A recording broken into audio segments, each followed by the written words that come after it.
1, 2, 3. Are you a corrupt politician?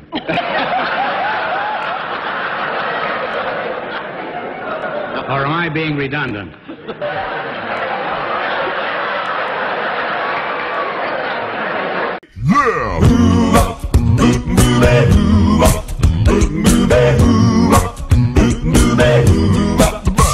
Well, she sneaks around the world from Maryland to Carolina. She's a sticky-fingered filter from Berlin down to Belize. She'll take you for a ride on the boat to China. Tell me where in the world is there's only South Korea, making honey cook triangle from the Red Sea to Greenland. Will they singing the blues? Or will they ever Arkansas still? The beat come from a jungle. Tell me where in the world is we go from Nashville to Norway, but air to Zimbabwe, Chicago to Czechoslovakia and back. Well, she'll ransack Pakistan and Afghanistan and Scandinavia, then just stick 'em up down under and go big pocket burden. She was Memphis and misdemeanor when she stole the beans from Levi. Tell me where in the world is tell me where in the world. Come on, tell me where can she be?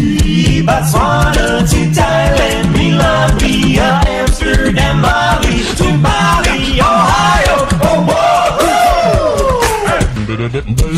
Ooh, the cheese. Ooh, the cheese. Monday to Friday at 5.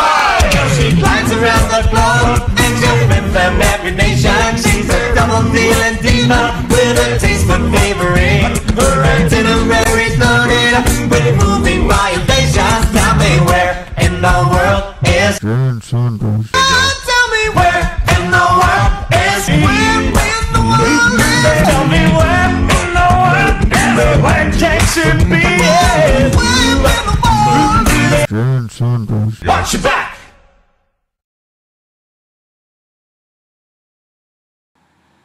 Hi, this is Night Taves, and this is Khoury. we're recording here live in Burlington, Vermont, here on New Year's frickin' Eve, and we're doing a long delayed podcast. Let's talk for a minute about this long delay here, and then we'll get into what the podcast is about. As I noted in the last podcast and the podcast prior to that, this podcast is delayed because of a parental dental emergency. Actually, it's not a laughing matter. No, but I'll explain to you why it is kind of a laughing matter.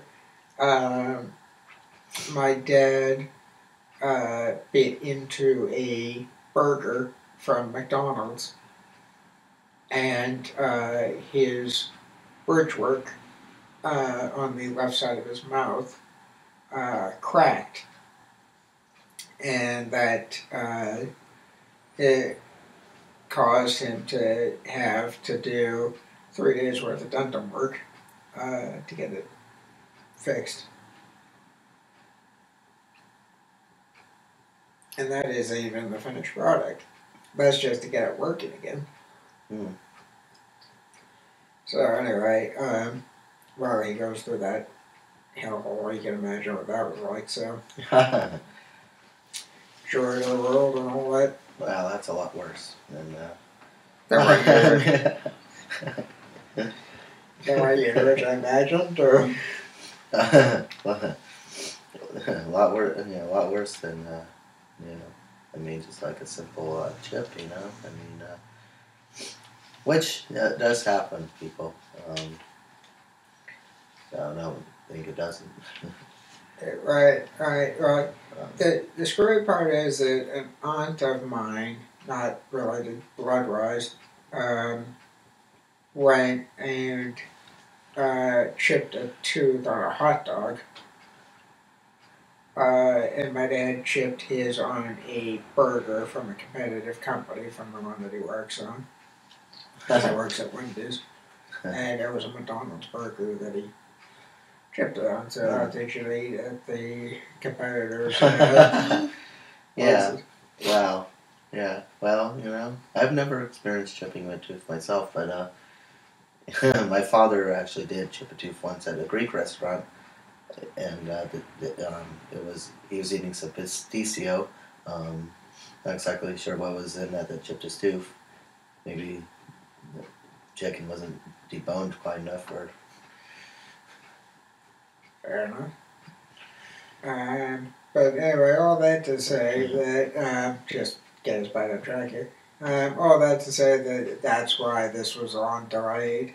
And the subject, as I said in the last podcast, was that of Jane Sanders' quote unquote retirement,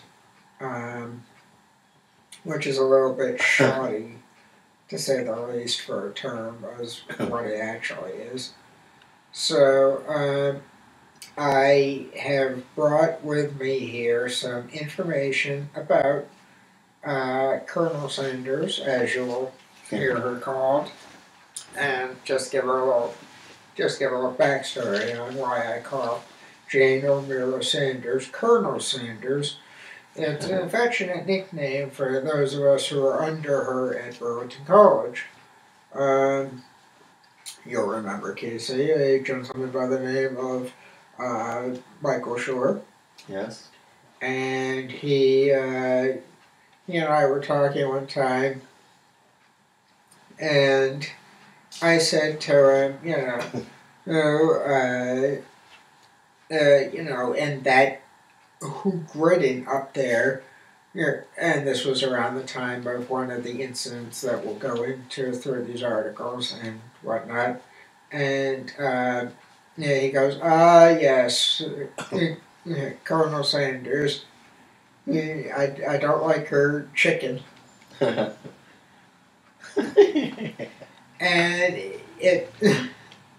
it took me a couple of minutes to get that joke, but once I did, it stuck. So now, then I started hearing other people call her the Colonel, and it wasn't just me, it wasn't just Michael Shore, it wasn't just you. Everybody was calling her the Colonel. So, oops, I just made the spoilers of that nickname, but everybody called her the Colonel.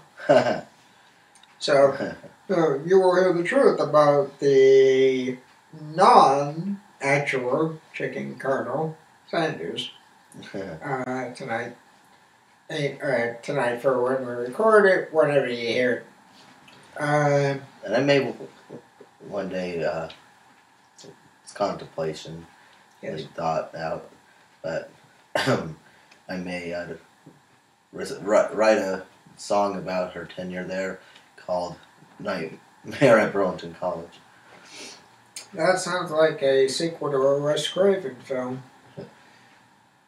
Well, actually, there's a song by Green Jelly called Nightmare on Sesame Street, and so that's what gave me the idea of just switching up Sesame Street to Burlington College. I see. Yeah, well, as you heard at the beginning of the podcast, we have the song "Where in the World Is Jane Sanders," and please take special note of in moving violations being the key phrase here from the song, because that really is what this is about, is moving violations. So that said, what do you say we get down to the articles here? He nods his head, so we'll continue.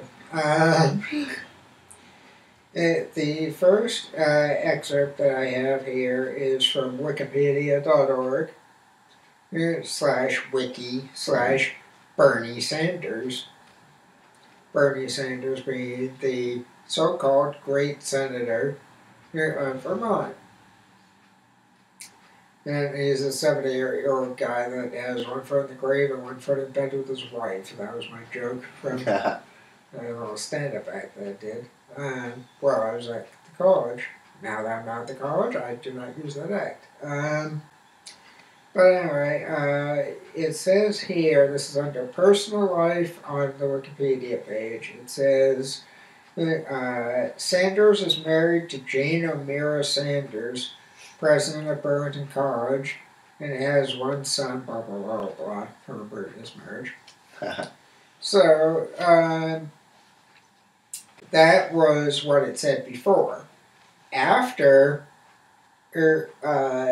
Jane, quote unquote, resigned from Burlington College, it says Sanders is married to Jane O'Meara Sanders, former president of Burlington College. Now, that said, it doesn't say Sanders for her last name, it says Jane O'Meara. Somebody needs to add that last name because she is technically called a Sanders now. Anyway, nitpicking aside, the first article says Burlington College students press for changes after professor's dismissal. By Ken Picard. And this is 11/25/08. Remember that? In case you not said.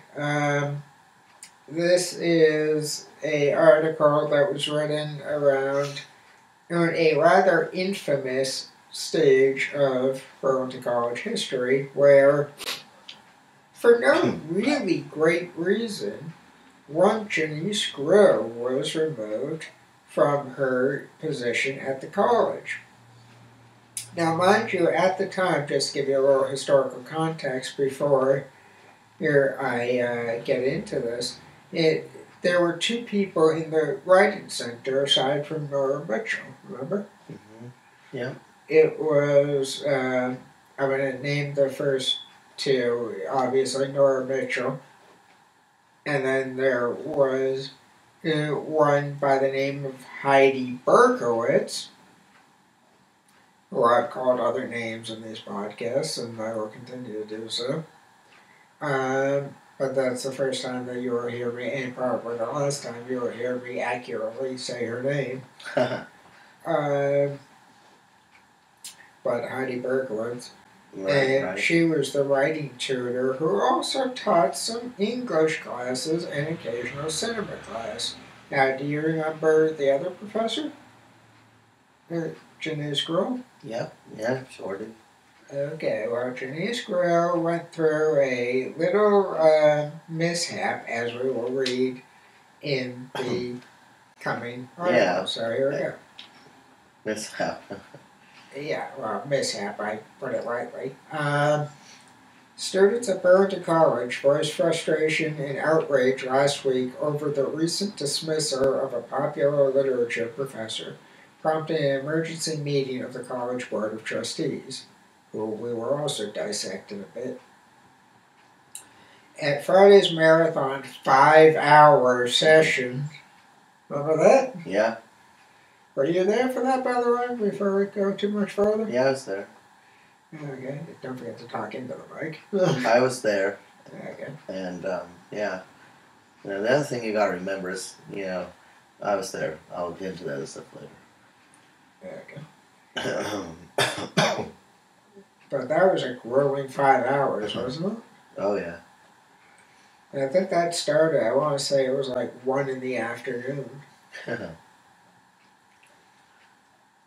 Or was it 2 or 3 in the afternoon, maybe? Because it was originally supposed to start at 1, then got delayed till like 3 or 4, and then it... Right, and then continued and continued and continued and... Continued, yeah. And continued, and I think at one point, I believe actually at one point, there's the part where there's the executive session, and then... And that was the, 2-hour executive session? Yeah, there's that part, and then, after sitting there for all that time, and it was like a Friday, as I recall. Yeah. So, and I wanted to, know what was going to be outcome or whatever. But it was also a Friday, so, Yeah. I had spent all that time there. Was pretty worn out, and so I asked Nathan to fill me in on the rest because I got a phone call to head over to Park Street, and for a poker game, And I was with Dylan Thomas, Dylan and Andrew and Andrew, Peretti and not Peretti, but who was the other one? Peretti was one of the regulars who played poker with. A number of whoever the other Tim. There's a number of regulars. So just so we have the name straight, Dylan Thomas Seals, Andrew Peretti, who's a pretty hip guy that looks like he belongs in one of the Aegis hair bands. Right. I called Peretti and I called Andrew Wesley. Okay, Andrew Wesley, yep. And then me and Khoury and Tim. I don't remember his last name. I always call people by their first names. Okay. Yeah, no, I just figured I'd ask so we had the name straight on the record. But yeah, Tim. Yeah, okay. Lewis, Tim Lewis. Okay, Tim Lewis. Okay, so there you have it. Tim Lewis, Andrew Peretti, Andrew Wesley, Khoury, and Dylan Thomas Seals played poker that night.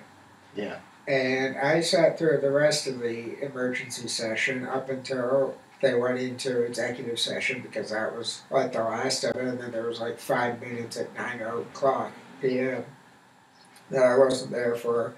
But I talked to Josh Lambert whenever he got back 2 days later from a binge drinking session.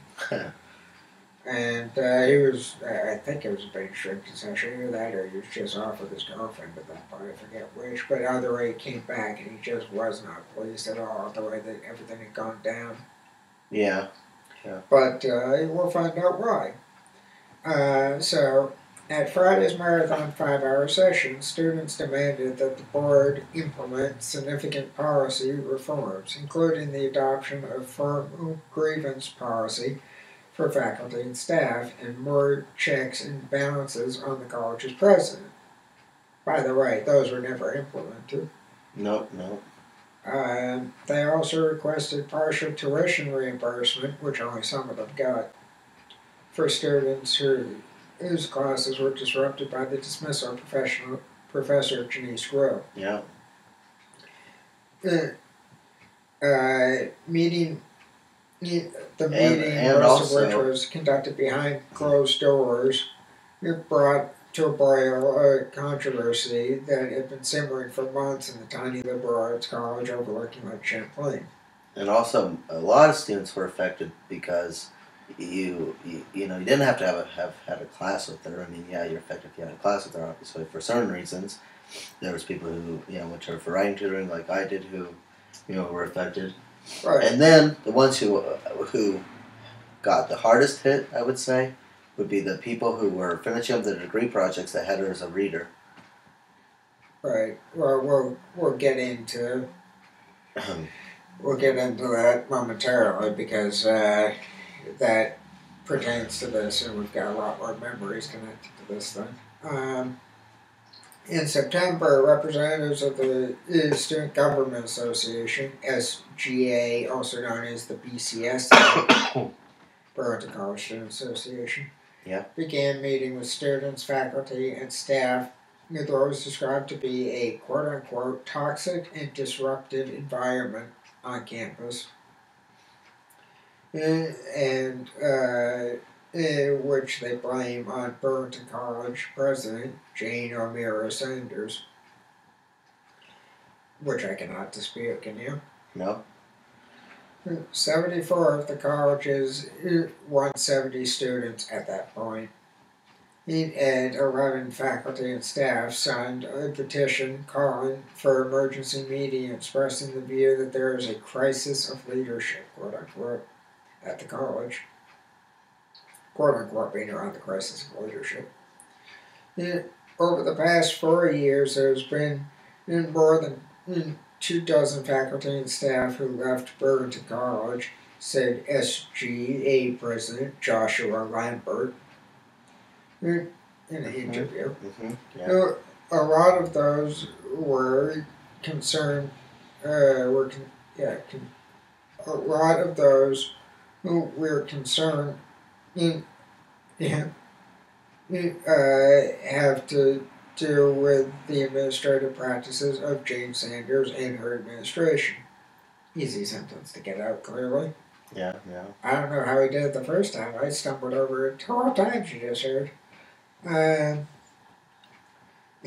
Relations worsened on November 7th when Janice Grill, a writing and literature professor who's been teaching at Burlington College since 2002, was dismissed just weeks before the end of the fall semester, disrupting coursework for dozens of students.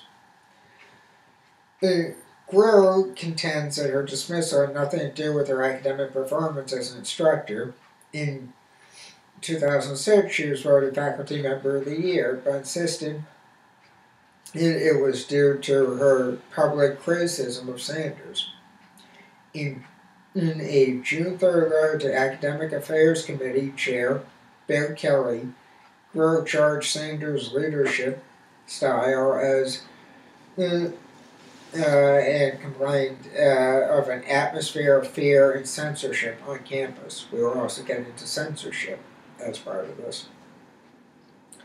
While I was once a favorite of President Sanders and one of her first hires, Grill wrote, over the time I have serious concerns and questions about her process and policies. Now that means over the time that she was there, she had serious questions about that. And began specifically to ask questions about what I reviewed as I viewed as harassment and unethical treatment of other faculty and staff members, many of whom have since left the college disgruntled and angry, quote unquote. Yeah. And we will also attest to that. Having sat through most of this. The article, I should mention, is significantly longer than what I'm going to be reading here, but what I'm reading are highlights of the article. Sanders said neither she nor the college's trustees are at liberty to discuss Grill's case. Sanders maintains that Grill's criticisms are unwarranted, particularly because she cannot refute or debate them with students or the press. Now, I should mention that she lied to several people, citing different reasons as to why it was time to dismiss Grill, but never quite said, oh, but I can talk about this. It was always, well, it had something to do with this matter, but I can't talk about it. You know, like to me, she said it had something to do with learning disabilities, but she couldn't talk about it. So, imagine how that went over. Especially since I have a learning disability, so just to refute that point, Casey and I both have diagnosed learning disabilities, and I'm guessing, as you know that, I know, Janice was not a problem with learning disabilities. As a matter of fact, she was a great help. Would you agree with that? Yeah, yeah. So, that's just to refute a claim that was mentioned in this article so far. So, anyway, Sanders explained that she offered Grill a terminal contract, quote unquote, last spring that allowed her to finish out the fall semester. However, due to a critical error, the contract ended a week earlier than it should have, which precipitated the current crisis. Now, mind you, her contract would have had to have ended somewhere around late September for that to even be possibly true. Yeah. But that would have been the beginning of, or almost the beginning of the fall semester. But according to what Jane was telling us at the time, you'll remember, was that it ended 2 weeks before the end of the semester. So there's mass critical errors of information as far as this article is concerned, and as far as what Jane was telling people. Yeah. So please note several inconsistencies on this. In August, the American Association of University Professors, AAUP, I did no such thing, expressed concerns about Barrington College's lack of formal grievance policy for faculty. In a letter to Sanders, Robert Chrysler, or Cressier, don't ask me how to pronounce that, but it's Kreiser. Maybe it's Chrysler, I don't know. Let's say Chrysler, that's even argument. Senior programs officer at that place. This is Department of Academic Freedom, Tenure, and Governance. Called the omission quite unusual, quote unquote, for an American college or university. Creaser said Sanders' response to his letter by phone responded to his letter via phone, describing the issue as internal personnel matter, which he also used with us, and declining his offer to help draft a new policy that meets with the AAUP's standards. Gee, I wonder why.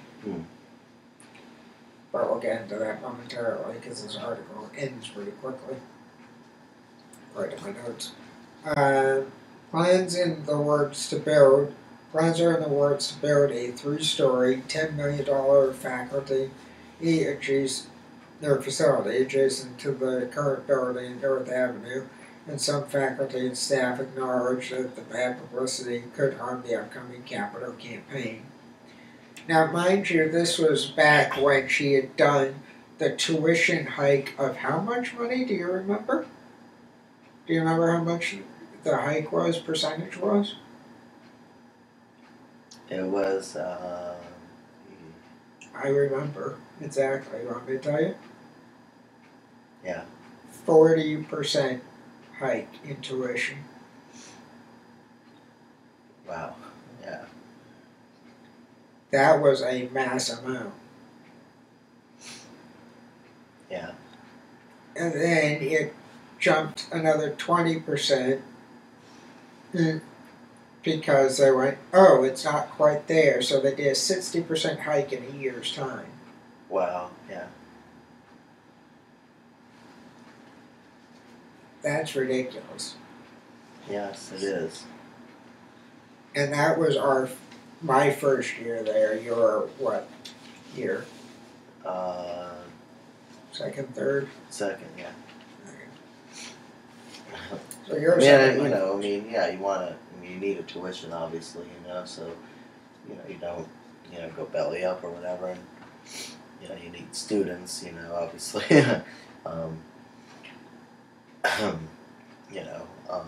because that's how you pay your staff and faculty, although, right. Some big whale that lives above me doesn't really understand that.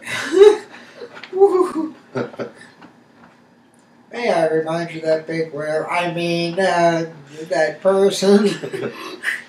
It has been awfully nice to you over the years. She has been nice to me, but, how can you not understand that, schools rely on students because that's how half the faculty get paid, How can you not believe that? Oh, believe me, I know a few ways, especially having been under the regime of one Jane O'Meara Sanders. Speaking of which, Janice has been one of my best teachers I ever had in my life, said SGA Treasurer Mary Angelina Vittum,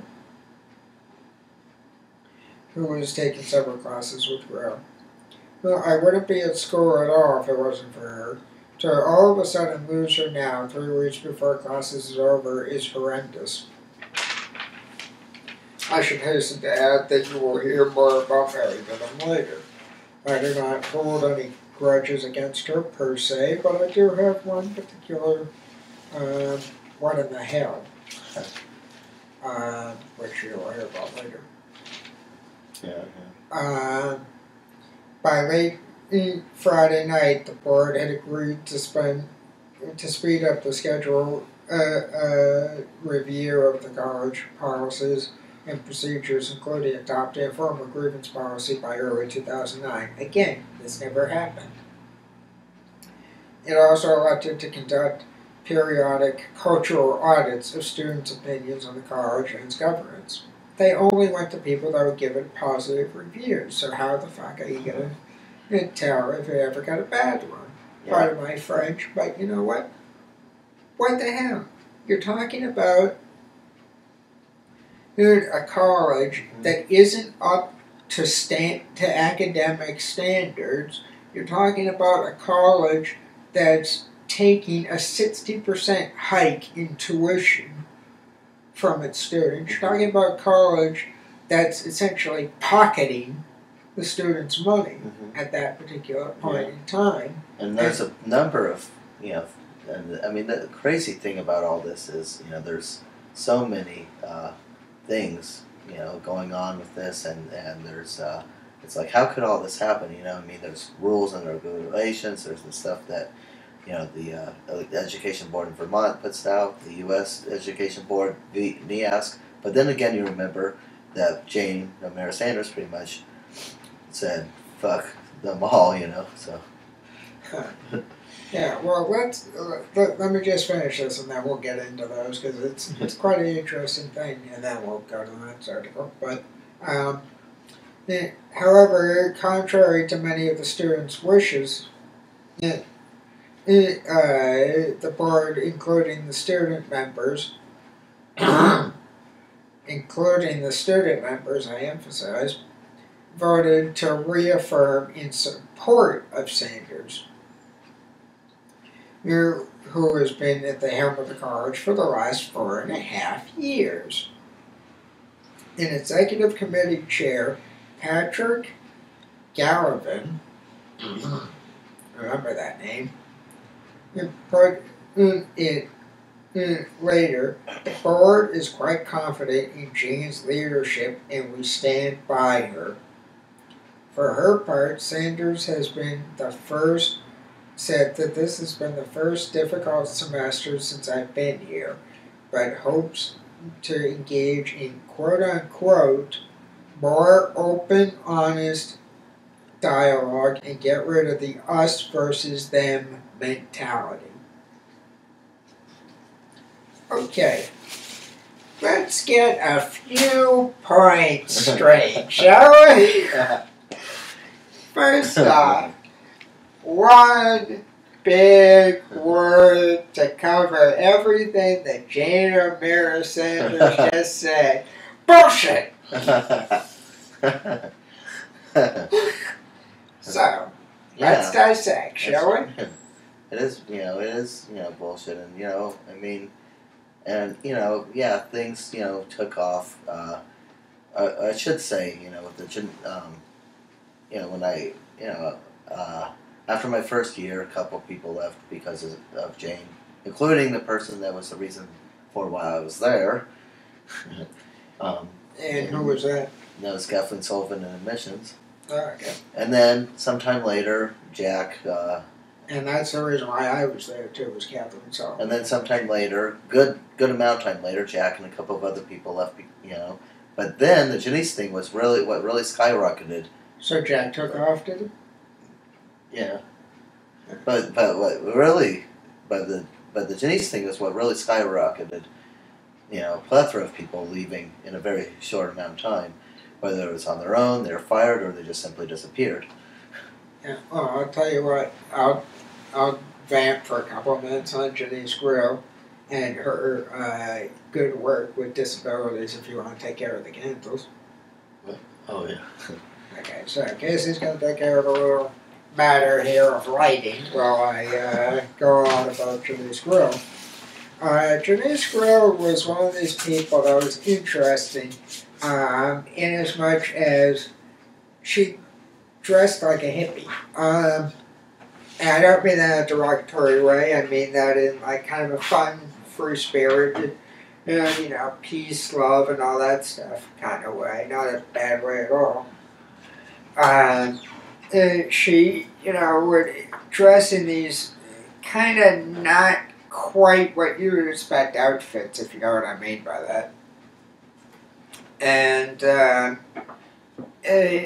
you know, it just worked for her. You know, like, you felt instantly comfortable with her. I don't know how to explain it, but you just did. And you didn't always agree with stuff that she said, or she might say something that might get under your skin a little bit. I'm talking from experience, but, you know, disabilities and stuff, she didn't quite understand them, but it should get under your skin a little bit, rustle some feathers, but she ruffled some feathers, rather, but she never quite offended. So, you know, I can't say enough nice things about her, because the alternative was Fuckowitz, who was, you know, going in and berating students. I remember students coming out of that room crying because they got degraded by Berkowitz. Do you remember that? Yep. Casey notes. So, it was one of these things where it was just like, good Lord, like, out of the two, why would you possibly go to Berkowitz? And that was the case. That was what it was like. So that was the kind of environment that you had. You either had Janice or you had Berkowitz.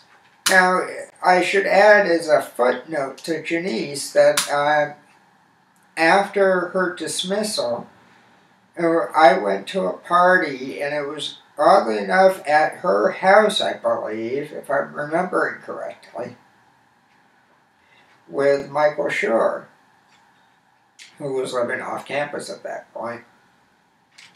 And it was fun and interesting at the same time. It was fun because, you know, it was like old home week, because pretty much everybody and their cousins showed up at that party that you knew in one regard or another. Like I saw different people that I recognized from the school, but I didn't quite know their names at that point. And I saw them there, and it was interesting. But this party is noteworthy because it was one of two out-of-body experiences I had while at the college, and one of two very bad highs that I had at the college. Now, I do not do drugs. I do not drink to excess, as Casey can attest to. But I did have an out-of-body experience where I had a contact with enough THC in the air that it screwed up my nervous system, as it were, to the point of I had to get out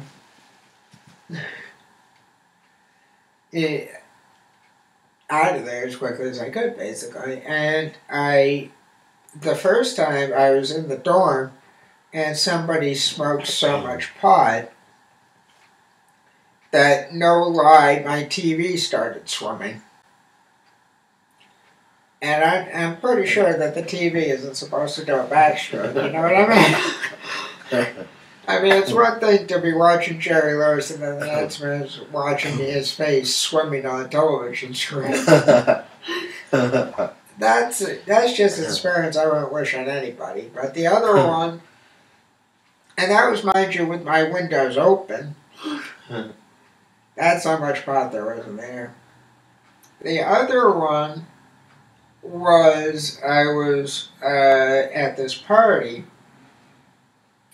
and people kept rubbing up against me that I'd smoked pot, and I could smell it on them, and I'm very sensitive to this kind of stuff, so I wound up in such a second-hand high that, no lie, I saw myself across the room. Literally, I'm standing, if the front door is where I was standing, just off of it, to one side, on the other side of the room, I was seeing myself from my body standing there with a camera filming me.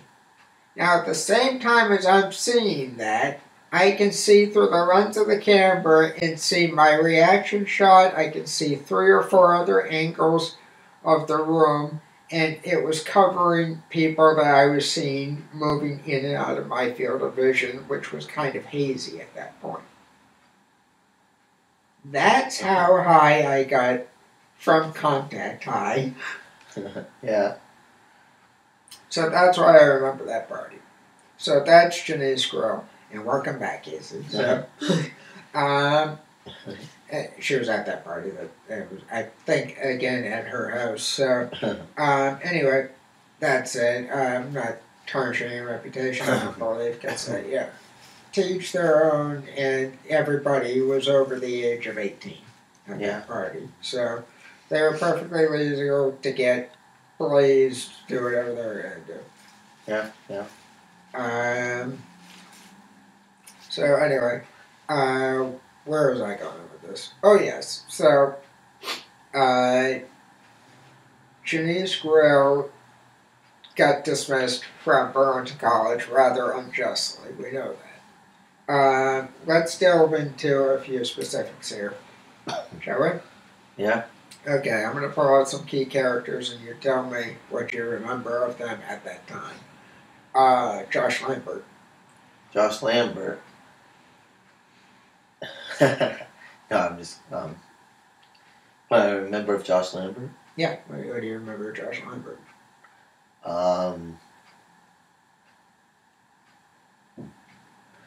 What I remember of Josh Lambert?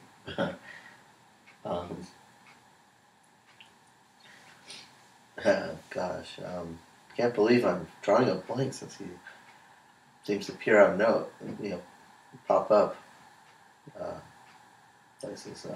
Well, he was the president of the BCSA. Yeah, he was the BCSA, that's right.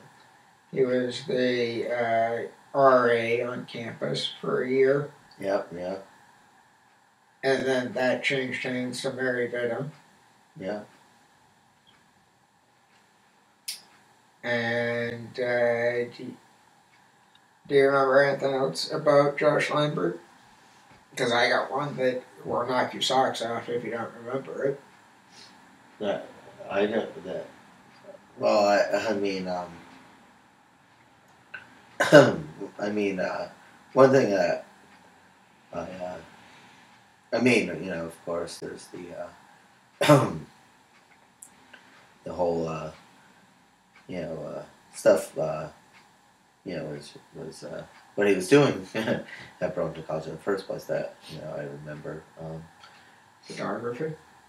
Yeah, and to become the official school photographer. Yep.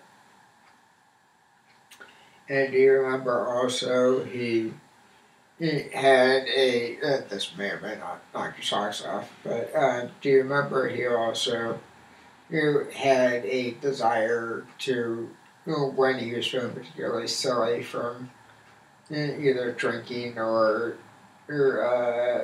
hookahs or whatever, he would go and dress up in women's clothes as a gag? Yeah. Yeah.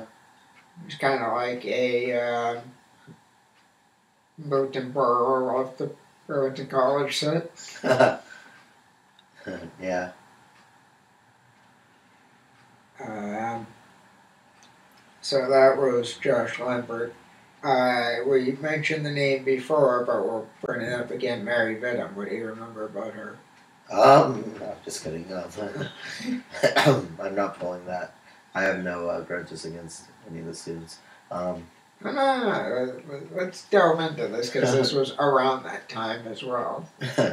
I may, have had some ups and downs, and some people more of a, crazy, twisted, super high speed Japanese roller coaster.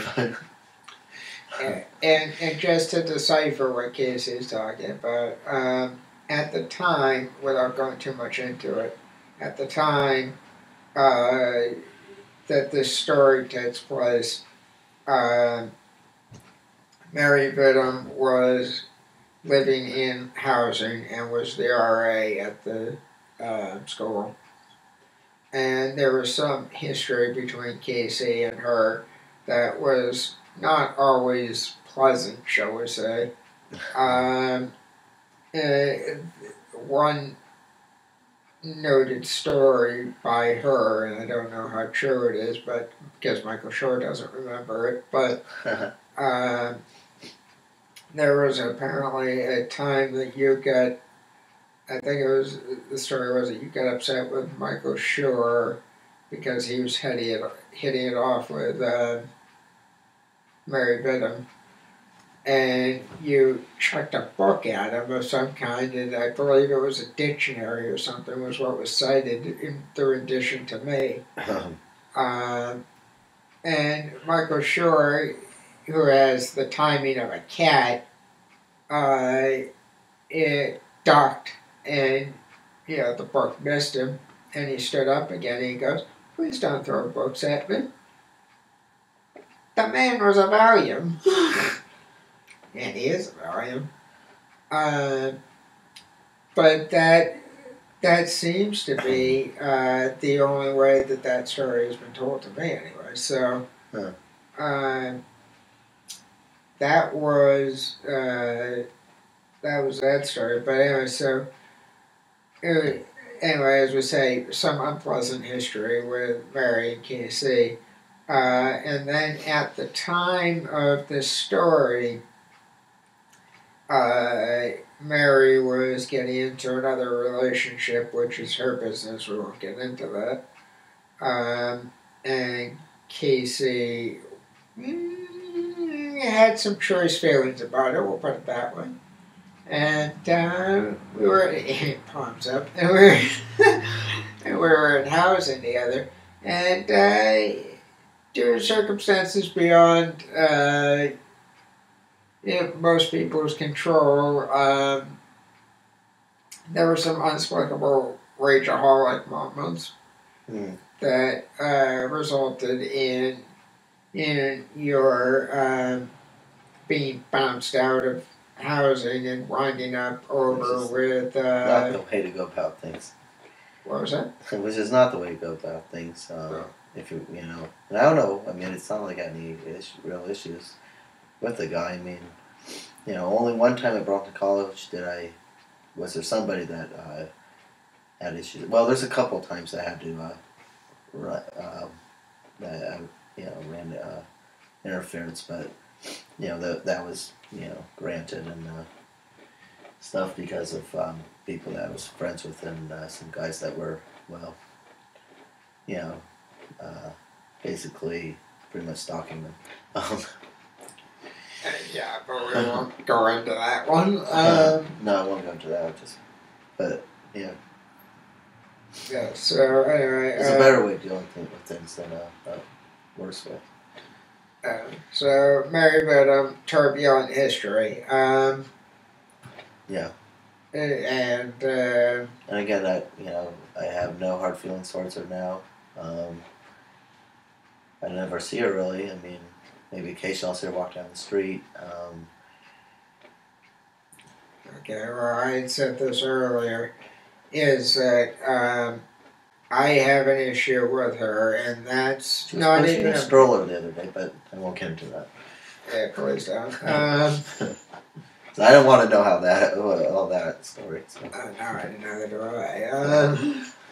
But I have one issue with her, and it's not even a big issue. It's just when I was president of the BCSA for that one half a semester, I was kind of kicked out because they didn't want somebody that was going around asking questions. You know, because they were perfectly willing to let me be president of the BCSA as long as I didn't start asking questions. But the minute I started saying, well, whatever happened to these policies that were supposed to be implemented, and why isn't there any checks and balances on ABCD, and what happened to the BCSA money that mysteriously disappeared because they took away the money while I was president, and then that was used in a campaign and from another guy who was a stoner who wound up in there. That stuff happened while I was president, and I was asking questions, and they bounced me out of there for asking questions. But my gripe is that I had probably the stoner crew, you remember, working on the LD show. Yeah. Now, everybody liked being stoned or drunk on that crew. So why would I possibly not have a problem with thievery or one of those kind of things? Well, I had a thief on the crew. I won't mention any names, but we know who. We had a thief on the crew, and we did the show, and it ran ungodly. I want to say it was about 6 hours between the rehearsal and the show, because the show ran 3 hours. And the only reason why the show ran 3 hours was because the damn idiot in the booth couldn't get his freaking cues right. And Casey will attest to this. It was no other reason than that. Everything else was running smoothly. Like, we could have had it done in 2 hours with intermission if that idiot had got his cues right. Would you agree with that, Casey? Yeah. So it would have been maybe 2.5 hours with intermission. And that would have been a fine, normal show, but it ran 3 hours, nearly 4. It wasn't my fault. It was again that idiot in the booth. Yeah. And, yeah, it was him, and,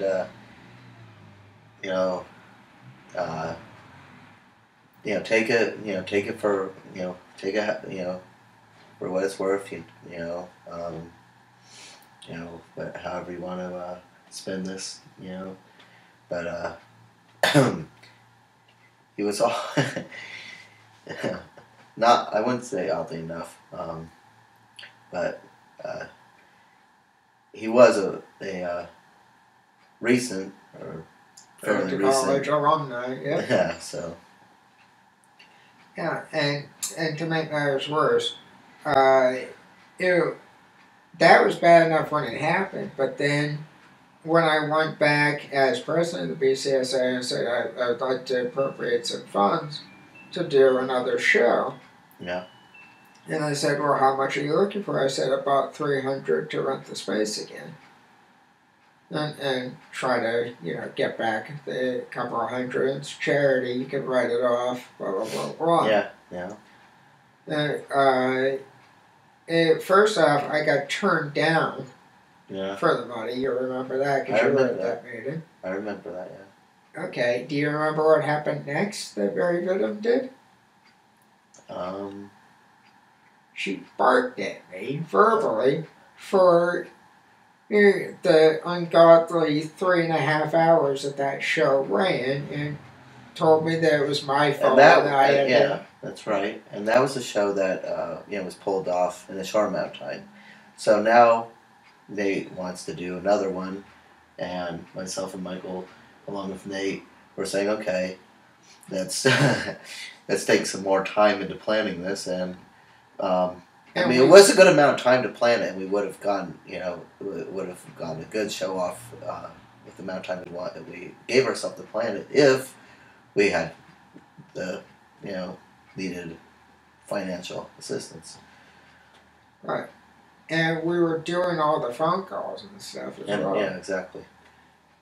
But at the time, and this was 2009 that this particular story happened, so it was about a year after the Jimmy Swirl thing. But while we were trying to do that, what happened? Do you remember Mary Vidham barked at me about the stuff and said, that's ungodly. At the time, I can't believe it. You need to have a better handle on this. Are you willing not to do stuff in the show in order to make it go shorter? And I said, look, for all intents and purposes, I'm perfectly happy if all I have to do is show up at the beginning of the show, introduce the first act, and then show up in the middle of the show, do a little pantomime or something, and then in the end of the show, show up. Yeah. I don't care if I never get seen outside of those. I'm perfectly happy to edit myself out of the tapes, but, all I want to do is one short little act and be the intro and outro to the show. Everything else, I don't want to, really have to worry about from in front of the camera's perspective. Yeah. And so, the only reason why it ran that long before was because we had a bunch of unreliable acts that, may or may not have happened a certain way, and everybody was moody, and, well, we want it done this way or that way, or we don't want to be cramped by style or time or whatever. It's like, good Lord. And then that who couldn't in the booth couldn't get his damn cues right. Yeah. So, I mean, it's like, try dealing with a bunch of temperamental people that wouldn't give a straight answer. Good luck to you getting a show better than what I did, as far as tightness goes. So I did what I could, and, it came out the way it did, and nobody's going to say it's a tough shit. Yeah. But, I did my best with it. So I just detest the point of being barked at for that. Yeah. So it's a great concept, and eventually I would like to see, now that we're away from Rolling to college, and can adhere to people that'd be more willing to help somehow see something that would hopefully be a little bit more professionally done, especially from audio goof guy. Yeah, we're audio and writing goof guy, because there are a few misliked cues there as well. But again, this has been Moving Violations. I'm Nate Taves. I'm Casey Khoury. And we'll see you back in the next podcast part of this. Monday through Friday at 5. She flies around the globe, and from every nation. She's a double-dealing diva with a taste for favoring. Her itinerary's loaded with moving violations. Tell me where in the world is John Saunders? Tell me where in the world is Tell me where in the world is where Jackson be? John Saunders. Watch your back! Are you a corrupt politician? Or